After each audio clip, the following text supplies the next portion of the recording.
The next talk is Nicholas Fitzpatrick from what was Newcrest Mining, and he is now Newmont. Title of the paper, Porphyry Copper Gold Mineralisation at East Ridge, a new discovery at the Red Chris deposit, British Columbia and Canada.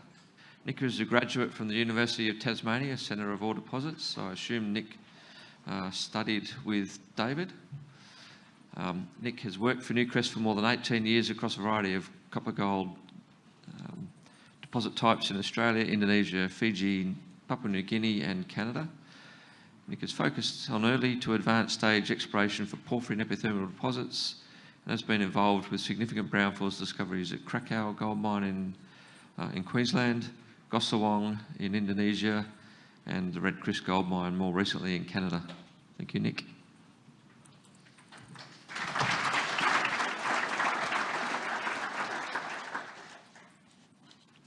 Thanks, Justin, and thanks to the organisers of NewGenGold and Paydirt for the opportunity to share this story. Having attended in the past, earlier in my career, it certainly is a privilege to stand here today. I'm just going to jump through our disclaimers and hope everyone reads it in great detail, as I will be making some forward-looking statements. Just start off with some important acknowledgements. And thanks, Justin, for pointing that out.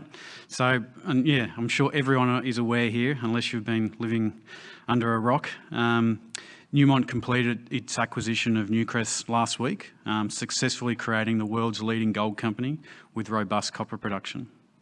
And I'm honoured to share this story today as a new member of the Newmont exploration team.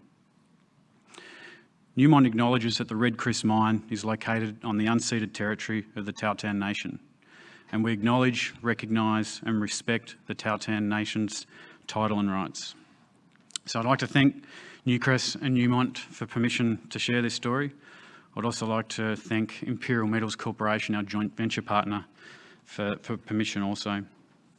And finally, I'd just like to acknowledge and respect all those that have been involved in the project for the past some 65 years that's contributed to our knowledge today.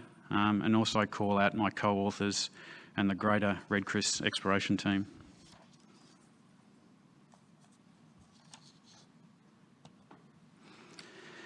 So the story of discovery at Red Chris is like many deep deposits and highlights the importance of persistence and in exploration supported by deep drilling.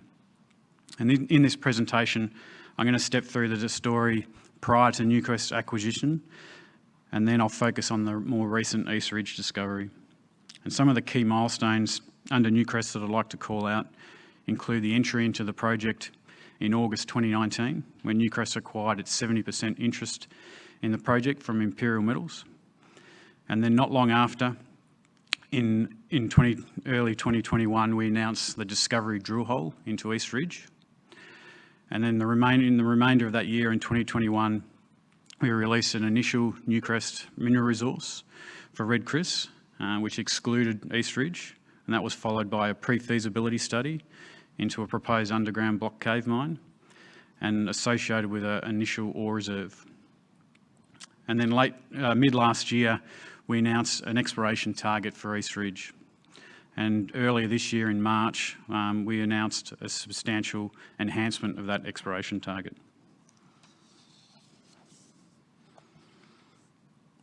So going through the geological setting, so the Western Cordillera comprises a series of island arc terrains, and these are accreted onto ancestral North America in the late Triassic to Jurassic. The Red Chris deposit is a late Triassic porphyry deposit, and it's located in one of these terrains, Stuckenia, shown there in the green, in northern British Columbia. And there's a segment of Stuckenia which is host to a large number of giant gold and copper deposits with an endowment in excess of 270 million ounces. And this is known as the Golden Triangle. As I said, the Golden Triangle hosts several giant gold and copper deposits. And Newmont has captured and consolidated the highest grade gold and copper deposits and gold deposits in the Golden Triangle, and now has a portfolio of highly prospective exploration targets which has the potential to deliver multiple decades of gold and copper production. You'll see these deposits are largely clustered along the north and the west of the Bowser Basin, a young cover rocks shown there in the cream colour.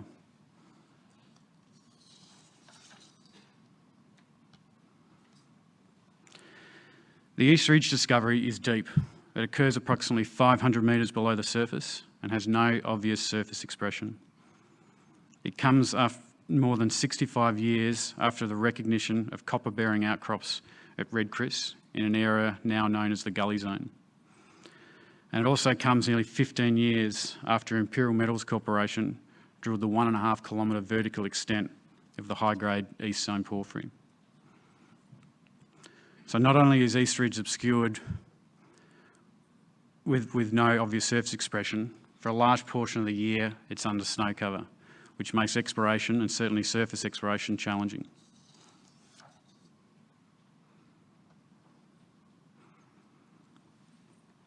So since the discovery in the 1950s, I'm going to step through some of the history.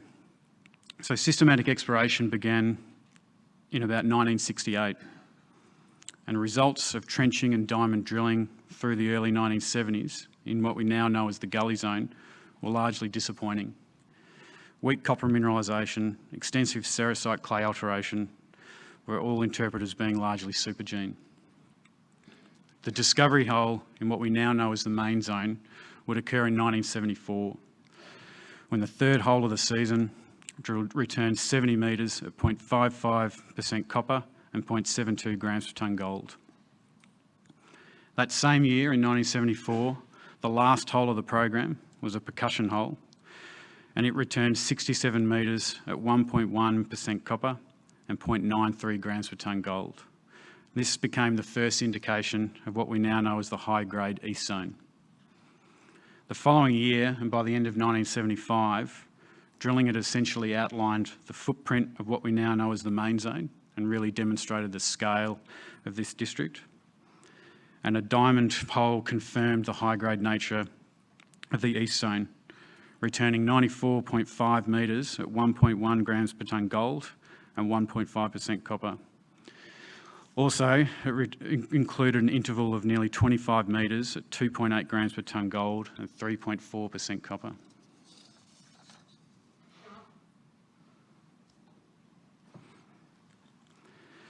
So drilling up through the 1980s, there was no exploration completed on this project. And then through the late 1990s and early 2000s, drilling had continued and continued to expand the footprint of the Porphyry district to nearly 2 kilometres by 1 kilometre. But part of this, there was a really pivotal moment when a drill hole in 1995 extended mineralisation to 750 metres below the surface. And then following a number of corporate transactions and takeovers, the BC Metals gained 100% control of the project. And taking on all this drilling, they culminated in a resource of 450 million tonnes at 0.29 grams per tonne gold and 0.36% copper. And this led BC Metals to pursue a full feasibility study into a conventional open pit mine. Then there were several key milestones. One was around the lack of viable power. Given the location in the remote north of BC, there was no power source. And in early 2004, the British Columbian government first proposed the North West Transmission Line project to bring power to the remote north and within 120 kilometres of the mine. And then BC Metals, their final drill hole of the year, they confirmed the depth extent of mineralisation, drilling a hole to extend mineralisation 630 metres below the surface. And from mid-2006 to 2007, Imperial Metals pursued an acquisition, a hostile takeover of BC Metals, and secured the project in 2007 for around $36 million.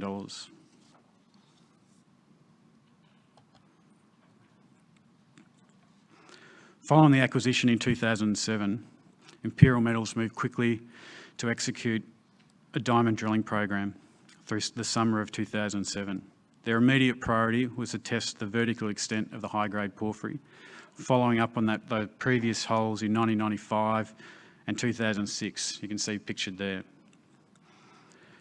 Anecdotally, talking to Imperial Metals geologists when Newcrest acquired the project, they made mention that they were in part inspired by a 2007 visit to Newcrest Cadia Valley operations, where the Newcrest geologists at the time stated, with alkalic porphyries, you need to drill deep.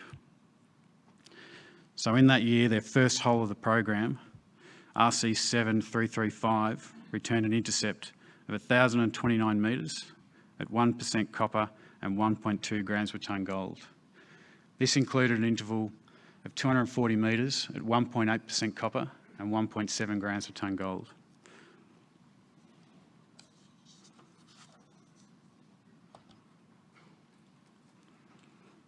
So between that discovery hole in 2007 and May 2011, Imperial Metals executed their deep drilling exploration program, completing around 80 holes for just over 80,000 metres.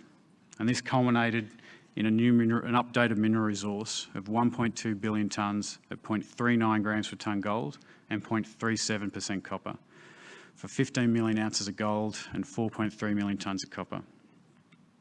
This resource demonstrated the scale of the deposit and its underground potential. Interestingly, exploration was suspended in May 2012 to allow for mine construction, as this coincided with the final government mine permit receipt and also the completion of that northwest transmission line, where Imperial Metals would extend a further 120 kilometres to the mine. So mine infrastructure was completed in 2014 and commercial production commenced in July 2015.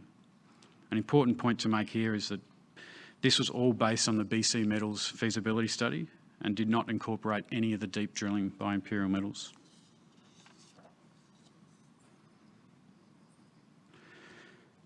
So before the completion of their exploration program, they had one last drill test, and here lies the link to the recent East Ridge discovery.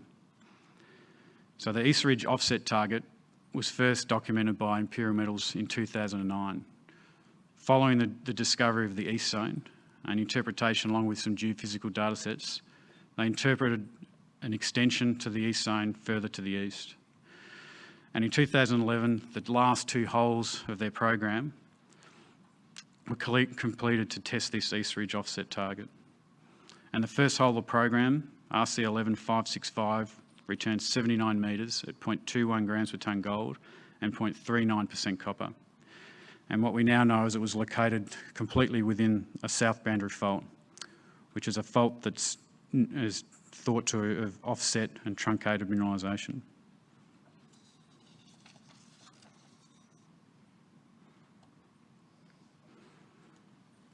Before I step through the Newcrest history, it's probably important to make that from the 1950s right the way through to Imperial's deep discovery in 2007, the project continually evolved, growing in both footprint and depth.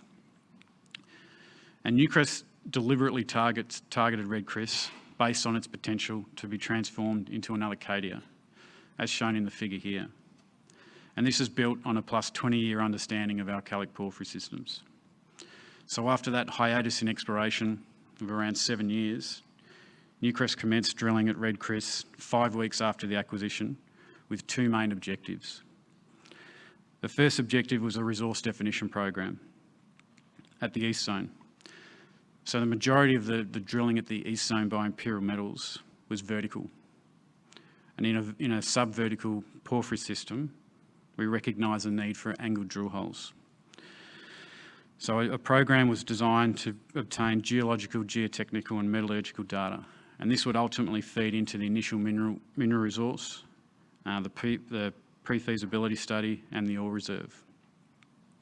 The second main objective of the drill program was to complete a brownfields exploration program searching for additional zones of higher grade mineralisation along that porphyry corridor. We first prioritised the gully zone, as there was open-ended high-grade intercepts, and we prioritised this over East Ridge, which was at the time more conceptual in nature. And much like the program in the 1970s, our results were quite disappointing and had management and the exploration team asking questions.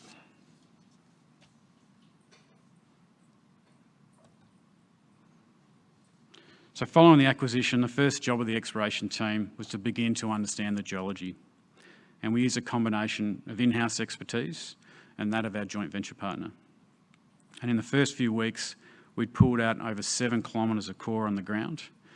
This all occurring in late autumn as the weather deteriorated, so frequented by rain and even snow. And as we went through the core, there were lots of aha moments as we continued to see the similarities with Cadia, especially around the presence of high grade, to the point where we would often joke that you could pull a rock from Red Chris and a rock from Cadia and not be able to tell the difference. So obviously the excitement grew as we're preparing for that maiden drill program.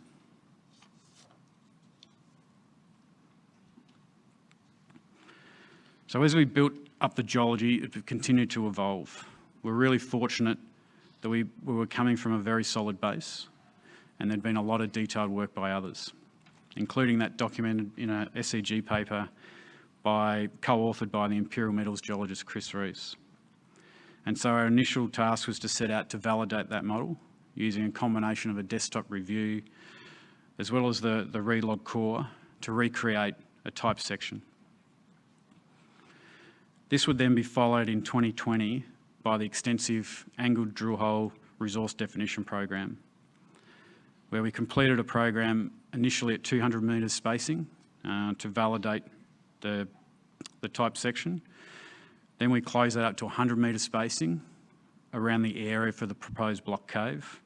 And we finally completed a drill program at 50 metre spacing to really hone on the high-grade core of the east zone. So over about a year, we completed around 75,000 metres, and the geology evolved into what we understand now. This also really helped us understand the disappointing results from the gully zone returned the year prior.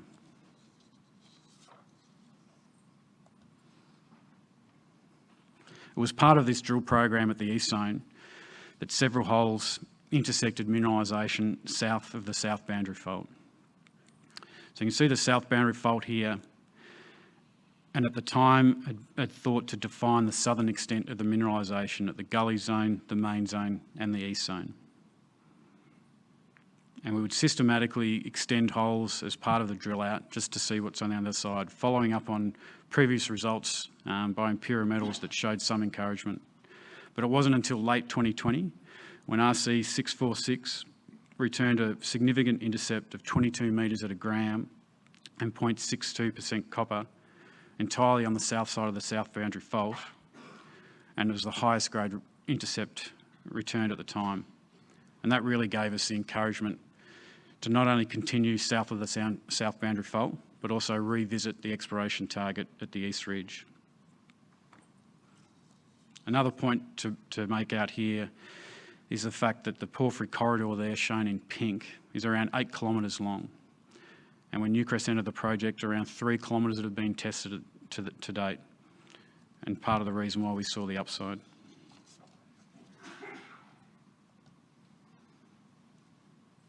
So it was on the back of this East Zone drill program that we revisited the East Ridge target. And the reinterpretation of core photography identified porphyry occurrences with anomalous geochemistry, gold and copper. Interestingly, we only reviewed core photography and not the core itself because of the snow. The core was largely under snow for much of the year, so we relied heavily on the photography for the targeting.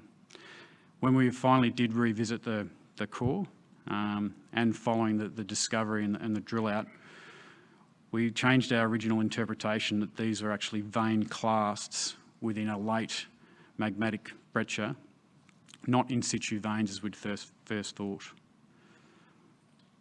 Another reason for when we drilled this hole was a bit more logistical, in that the East Ridge is located proximal to the mine, so there was already a road and a drill pad available.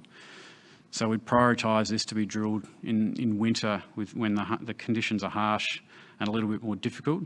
Hence, we collared the hole in December 2020, drilled it down to 800 metres, and then stopped for a short winter break.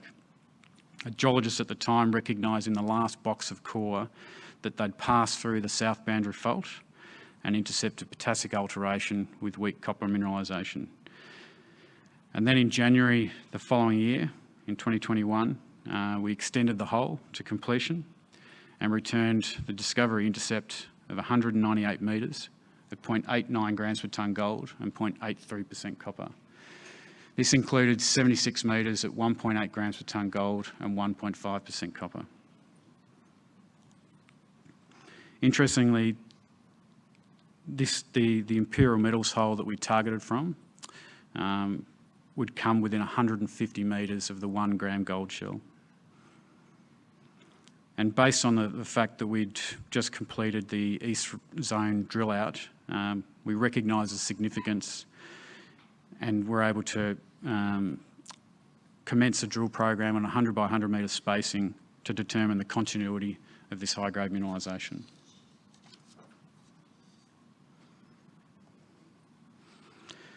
So just like the East Zone, the East Ridge deposit is centred on a series of pencil-like porphyry dikes that are laterally quite restrictive to tens of metres, with vertical extents of up to 700 metres. We recognised that there were three main phases of porphyry: a pre-mineral P1, a syn-mineral P2, and a post-mineral P3 porphyry. And it's the earliest set in these P2 set of dikes that carries the grade. And you can see that in this cross-section in the orange. And while volumetrically the smallest of the phases, it carries the majority of the metal. This is surrounded by a later, less mineralised to unmineralised dike set, shown there in the purple. And this typically obscures the high grade and is part of the reason why the East Ridge is blind at surface. And the best example of that is the Imperial Metals hole and the vein clast that we use to target the East Ridge from. You can see pictured there Veracio, or at the time Bort Longyear's TrueScan unit. That's been a really powerful tool for us at Red Chris. It was first brought to the project while drilling the gully zone in an attempt to give us real-time copper results. As at the time we were still in project establishment phase, we hadn't even started cutting core, and we were anticipating long delays at the lab. It also helped to be able to provide real-time copper results and intercepts to management. And then more importantly, it helped our geologists with their logging. Then through the drill out of East Zone, we really optimised the use of this tool, where we were getting real-time copper and multi-elements to help predict lithology and alteration. And then when it was applied to East Ridge, we went even one step further, and we use it for internal exploration target calculation to help us optimise drilling at the time.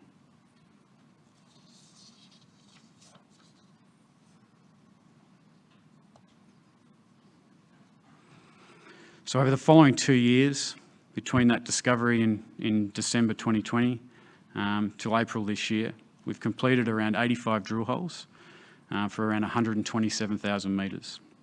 Many of those drill holes down to in excess of 2 kilometres deep. And this has culminated in a JORC-compliant exploration target for East Ridge of between 5.4 and 6.1 million ounces of gold and 1.9 and 2.3 million tonnes of copper. And we're anticipating a discovery cost to be significantly less than the industry average. Importantly, Newcrest delivered what it set out to do when it entered the project back in 2019.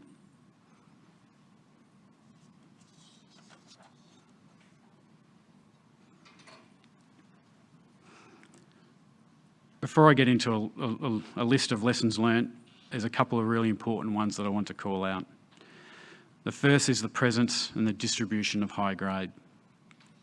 And by high grade, there's an example shown here from a piece of East Ridge core where we've got 1.8 grams per tonne gold and 1.7% copper. In the East Zone, we've seen grades in excess of 10 grams gold and 5% copper.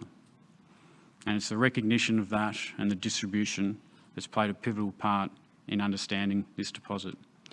That high grade was first recognised back in 1974 with that first percussion hole into East Zone, which returned 67 metres at 1.1% copper and 0.93 grams per tonne gold. And then the scale and the real underground upside was recognised by Imperial Metals in 2007 with a discovery hole with that 1,029 metres at 1% copper and 1.26 grams per tonne gold. Through our resource definition program in 2020, with a whole series of angled drill holes, we were able to really understand the geometry of the high grade in 3 dimensions. And the geometry is a really key aspect. Having relatively small lateral dimensions with greater vertical extents in comparison to the greater deposit, which you can start to see here. The higher grade and plus 1 gram gold and plus 1% copper can have footprints in the order of 100 metres by 100 metres by 500 metres vertical. This has challenges for exploration in these types of districts, but also represents an opportunity. More importantly, in the context of being amenable to bulk underground block cave mining, which gives the exploration team the confidence to seek out the higher grade.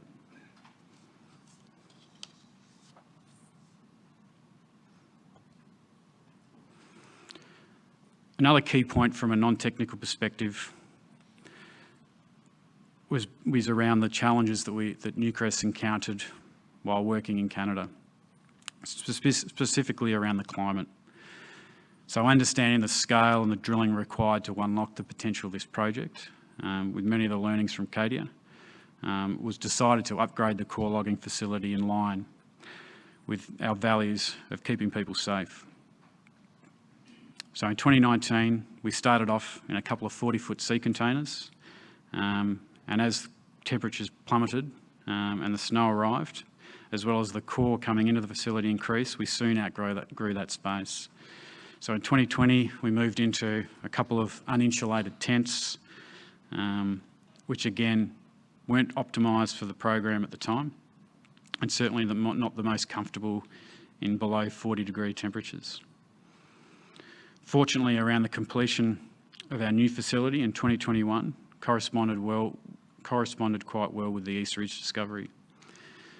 And why this is important is it not only was a safer place to work, but allowed us to rapidly deliver the East Ridge drill out while maintaining the quality of the program.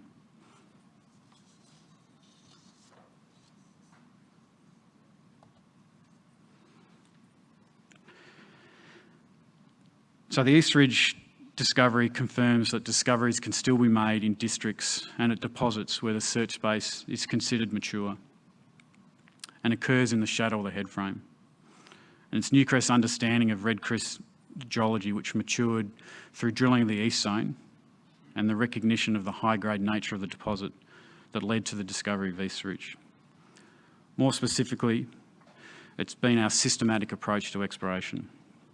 So recognising the 8-kilometre Porphyry trend and that 3 kilometres had only been tested at the time, we've since expanded that to around 5 kilometres and now includes the discovery of the East Ridge. Chasing down open-ended high-grade porphyry intercepts. It's what led us to the initial drilling at the Gully Zone, although disappointing, and more subtle intercepts that led us to the discovery of East Ridge. Angled drill holes. No more important than what we've seen at the East Zone, where a majority of the historic drilling was vertical. It was the angled drill holes that gave us the understanding of the geometry, which we're able to project, and also importance of collecting systematic data. These large drill programs, when we were drilling in excess of 100,000 metres a year, in facilities that were less ideal at the time, it was really important that we collected high quality information at the time, with systematic observations, including application of technology such as TrueScan. Another important point was around creating a collaborative environment. And we partnered up our field-based geologists on the ground with industry-leading internal and external technical experts, which helped develop our geological understanding at a rapid pace and doing it all together. Then there's the technology such as TrueScan, but also the expertise in mining deep ore bodies, which allowed us to go searching deeper with drill holes in excess of 2 kilometres. And finally, it can't be understated, but the corporate support for drilling, especially for these concealed deep targets, to enable us to rapidly explore the footprint of the system. We were fortunate to benefit from consistent large budgets throughout this period and a huge amount of corporate support to test ideas, even if they were more conceptual in nature.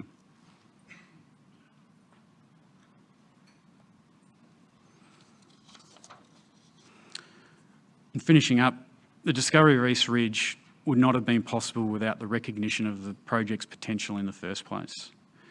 Newcrest deliberately targets high-grade gold porphyry copper ore bodies inside large metal districts, with the potential to be transformed into Tier 1 ore bodies like Cadia. This comes from nearly 3 decades of knowledge, beginning with the discovery of Cadia in the early 1990s, followed by the evolution of bulk underground mining capability. So I'd just like to acknowledge all those with connection to Newcrest, and I'm sure many are in the room. This knowledge and capability is set to continue well into the future with Newmont.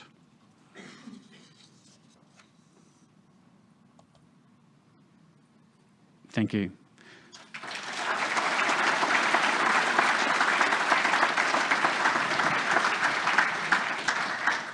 I've probably left us with plenty of time for questions. We do have a lot of time for questions. Thank you, Nicholas. Questions from the audience? Up the front.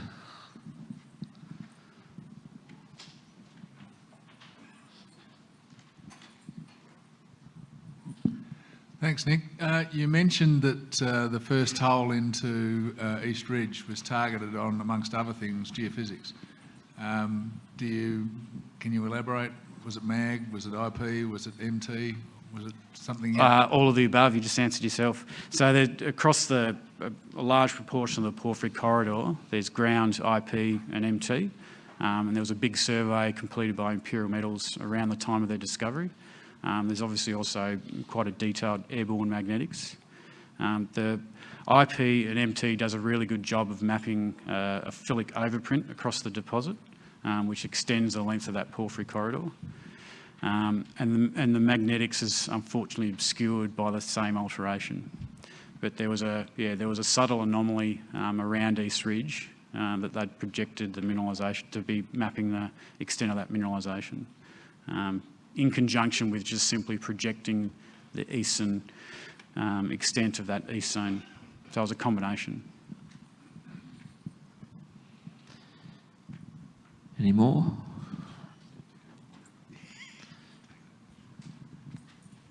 While people think if there's another one over here, while we're Marcus.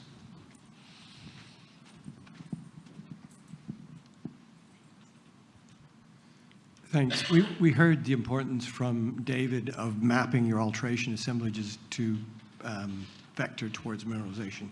You didn't talk much about that. Can you comment on that, please? Sure. Probably continue on from Kim. There's a large phyllic overprint that obscures a lot of the primary porphyry alteration, and that covers about 500 metres of the below the surface. So there's very little in the way of potassic alteration seen at surface. But in the core of the system, it's zoned like a typical porphyry system, where it has got a potassic core. There's some overprinting phyllic alteration at surface. There's also an intermediate argillic assemblage associated with faulting that also cuts the centre of the deposit. But it really is the recognition of potassic alteration that's also helped us vector in to the higher grade portions of the deposit. Is that potassic alteration linear as you've shown on the trend maps? It corresponds extremely closely with the porphyry dikes. Yeah, so the highest grade phase of that P2 is dominated by intense potassic alteration, K-spar, biotite, quartz. Thank you.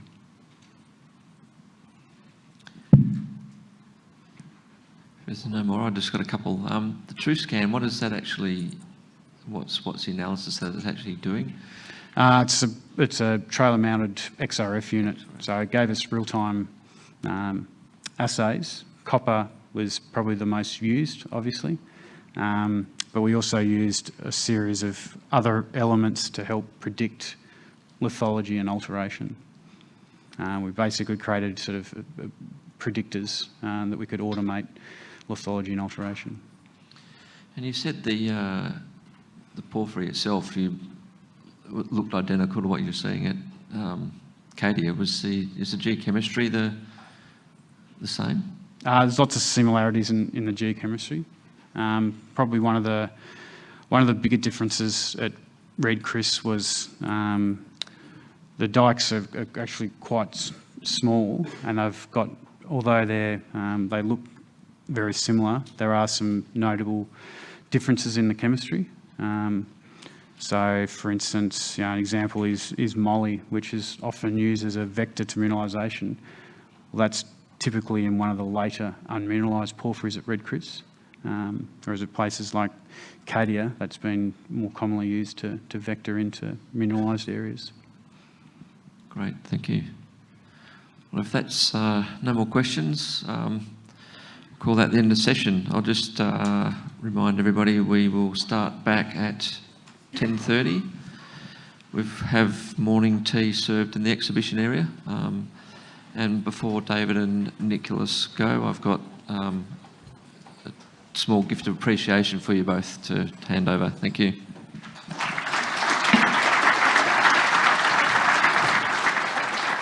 Thanks, Dave.